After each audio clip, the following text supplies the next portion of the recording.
E aí, Dev, tudo beleza? Hoje eu vou apresentar para vocês o livro que para mim foi é muito especial, mudou um pouco minha forma como eu desenvolvo software.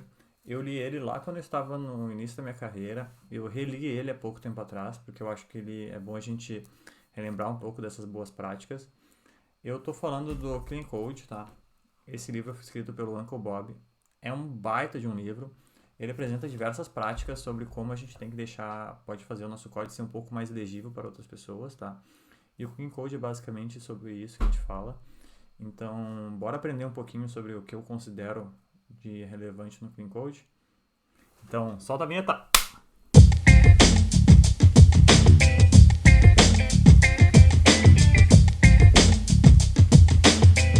Então, Dev, vamos começar nosso bate-papo. Antes de começar o bate-papo sobre o que é o Clean Code, eu vou fazer o que todos os canais fazem. Eu vou pedir a contribuição de vocês. Eu sou um desenvolvedor, eu sou um líder técnico e desenvolvedor. E eu faço isso aqui fora do meu horário de trabalho. Então, faço com o maior prazer. Não tem reclamação nenhuma quando estou fazendo isso. Eu só peço que é questão de empatia. Eu estou tentando me esforçar aqui para poder trazer conhecimento e manter atualizado, porque isso aqui também é uma forma que eu me mantenho atualizado. E a única coisa que eu peço é sigam o canal, curtam meu vídeo. Se quiserem conversar comigo, cara, me adicione no LinkedIn, me adicione no Instagram. Tem um GitHub para isso também. Sinta-se à vontade, tá, pessoal? Estamos aqui para isso, tá? Sobre o Clean Code, eu vou começar com duas perguntas, tá? O que é para vocês um código ruim? E o que é um código bom? O que vocês consideram como um código que esteja bem feito ou que esteja mal feito? Pensem nisso, assim. Se for olhar assim para um código, cara, por que aquele código? Nossa, que código horrível. Por que ele estaria horrível? O outro ponto, imagine que vocês começaram a trabalhar na Scratch que eu trabalho, tá? Vocês pegaram uma tarefa, meu Kanbanzinho tá ali atrás, vocês pegaram uma tarefa no Kanban. E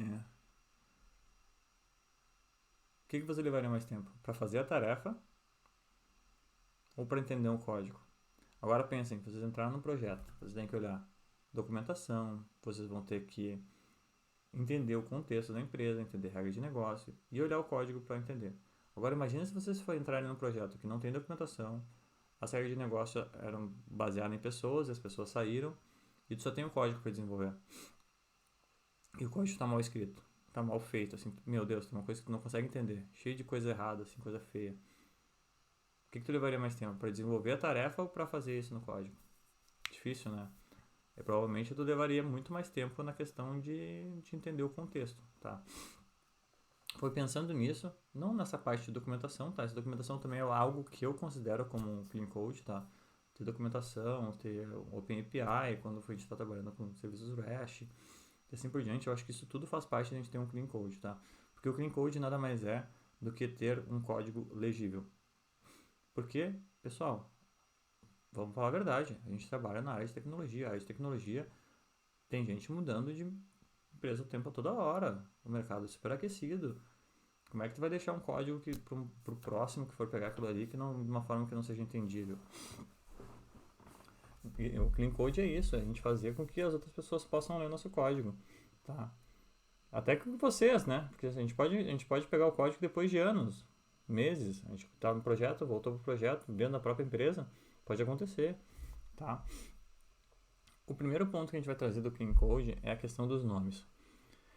Essa para mim é um dos principais pontos do clean code, tá? Porque o nome das variáveis, funções, métodos, classes, eles têm que significar exatamente ele tem que trazer exatamente o significado daquilo ali, tá? Se tu tem uma evitar usar aquelas variáveis vará, const_i, etc, ou com números, ou dentro de ifs, uns números, o if ou switch com os números cabalísticos, tá, switch se tiver valor um, valor 2, cara, da onde que é um e 2? Por que significa? Cara, use em enum, sabe? Isso aí são tudo coisas que a gente facilita a leitura de código, né, pessoal? Então, as letras, as variáveis, elas antigamente a gente tinha um problema de variável e de nome, de método e função, tá? Que a gente vivia numa era que era escovar bit. Então, tu tinha um número X de letras que tu poderia colocar em nome de variável. Tu não podia passar muito daquilo. A gente não passa, não tá mais nisso, pessoal. A gente pode escrever um nome realmente faça significado porque aquela variável quer fazer ou aquela função, um método quer fazer, tá? Ele tem que ser legível. Tem que ser legível, ponto. Não tem discussão quanto a isso. Uma coisa que são boas práticas quando a gente fala em nomes é quando a gente fala em classe, por exemplo, tá? A classe ela deve ser sempre substantivos, porque não deve, por que ele não deve usar verbo? Porque verbo é ação. Ação é o quê? Ação é método e função. Então, função e métodos, eles devem ser sempre com verbos, tá? E não, uma coisa que tem uma parte ali que eles falam sobre nomes, tipo, cara, zoeira, assim, tá? Eu tenho um colega, eu sou da época que quando a gente ia desenvolver software web, a gente testava botando os alerts, sabe? Então colocava um monte de alerts, assim. Fala aí quem não era disso, que já passou por isso. Cara, era uma loucura. E eu tinha um colega que chamava Mika. Mika, se tiver aí, cara, me desculpa, eu tive que contar essa história. Eu tive um colega que era Mika, e de repente um dia começou a chover chamado. Mas chovia chamado, assim. Não vou dizer qual era a empresa, é uma empresa bem grande, tá? E os chamados eram tudo assim, tô entrando aqui na plataforma, no produto e tá aparecendo sempre um alert, variável mica null, variável mica null. Nossa, daí, putz, não tinha nem como dizer de quem não é, de quem era o bug, né? Era do Mika, óbvio, né? A gente sabia que foi o Mika que fez, né? Que viagem. Então, cuidado com essas coisas, tá, pessoal? Funções. Cara, funções é outro ponto, tá? Primeiro que a gente tem que. Antigamente a gente tinha. O desenvolvedor ele era meio que. Pensava que ganhava por linha de código, assim. Ele pegava um método e fazia aqueles métodos de 2.000, 3.000 linhas, assim. Ou quem é das linguagens procedural, então, nossa, procedural era, nossa, era infinito e além, assim. E. E não quebrava o código, assim. Desde 1970, 1960, não sei que ano que foi. O Duzek. É Duzek? Eu não sei pronunciar o nome dele. Foi o cara que inventou a arquitetura estruturada. Ele já falava em questão de quebrar em pequenos métodos e funções, né? Ele tirou as cláusulas GoTo e tal, tem toda uma história, assim, até recomendo que leiam, porque boa parte é uma evolução disso, né? E ele falava sobre isso. E, cara, então se lá naquela época eles já falavam, por que a gente não vai fazer isso hoje, né? A gente tem que quebrar em métodos e funções, até se a gente for pensar em princípio um dos princípios do SOLID de responsabilidade única, né? Cara, função, método, ele tem que fazer exatamente aquilo que ele foi proposto, né? Cara, vai salvar em banco, ele salva só em banco. Tem uma função de validação, tem isso, mas, cara, são funções separadas, entendeu? Então, não façam isso, pelo amor de Deus. Não tem por que ter métodos e funções que sejam de 4, 5 mil linhas, tá? É totalmente desnecessário. E outra coisa que é legal, assim, que eles falam também é o dry, tá? O dry é don't repeat yourself. E daí também a questão de funções, daí vem até a questão de patterns que a gente pode usar, é de fazer código que seja reutilizável, tá? Então a gente não ficar repetindo código, pegar blocos de código repetidos, assim.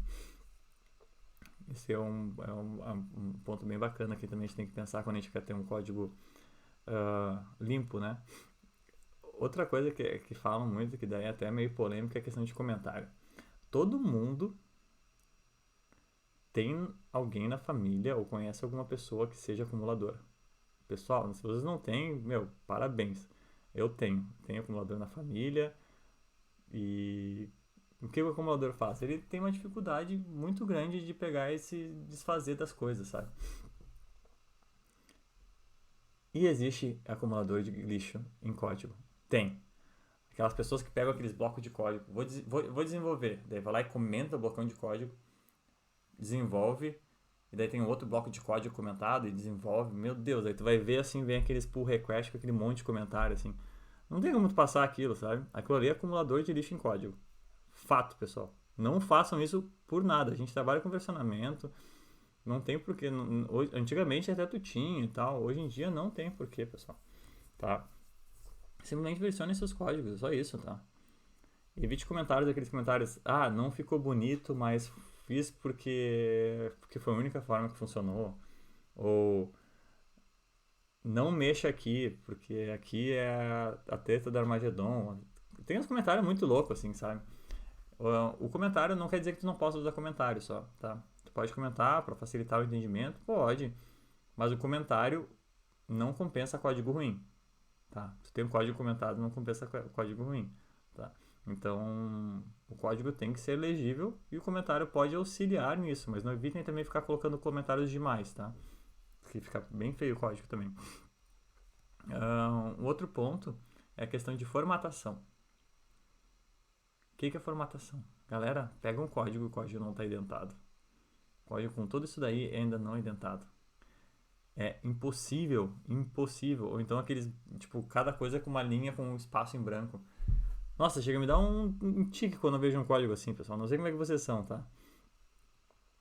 Uma coisa que é legal de falar quando faz formatação é se tentem seguir uma regra que o time todo trabalhe da mesma forma, sabe?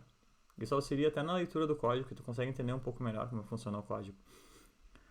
Tem uma regra que eu considero que é muito importante também, tá? Quando a gente trabalha em times multidisciplinares, o time que trabalha muitas vezes no mesmo código, é a regra do escoteiro. Para explicar a regra do escoteiro, eu vou explicar uma coisa que aconteceu em Porto Alegre, na época da Copa do Mundo.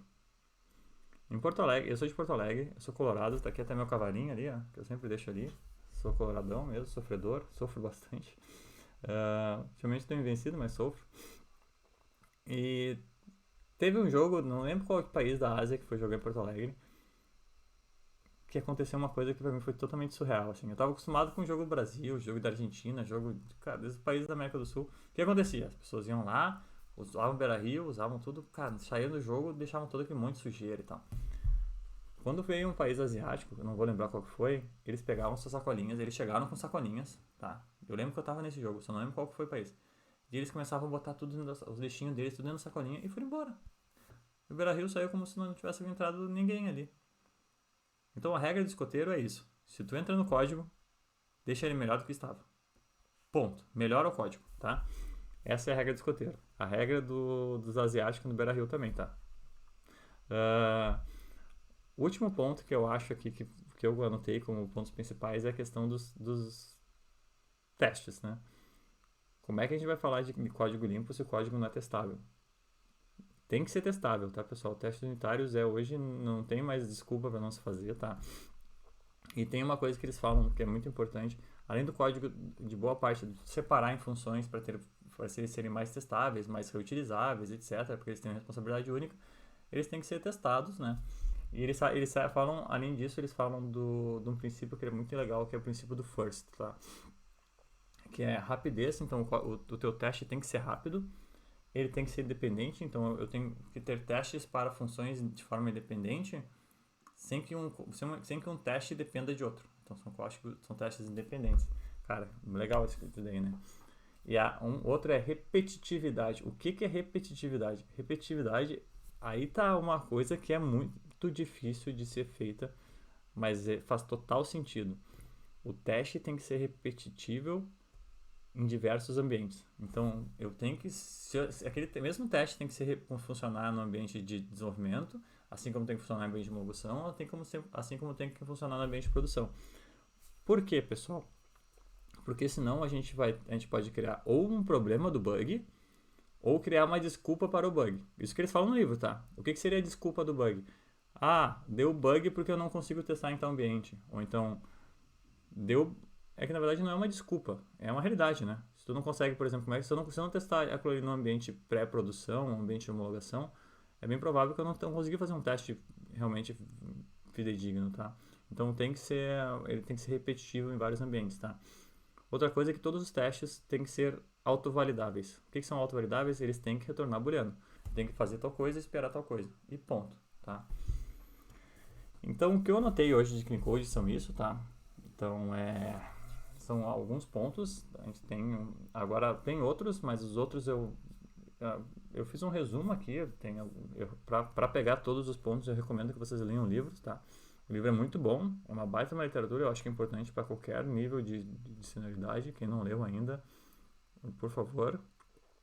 E a partir de agora, os próximos passos é a gente seguir para umas ideias mais práticas. E é isso, pessoal. Então, foi um prazer. Tchau!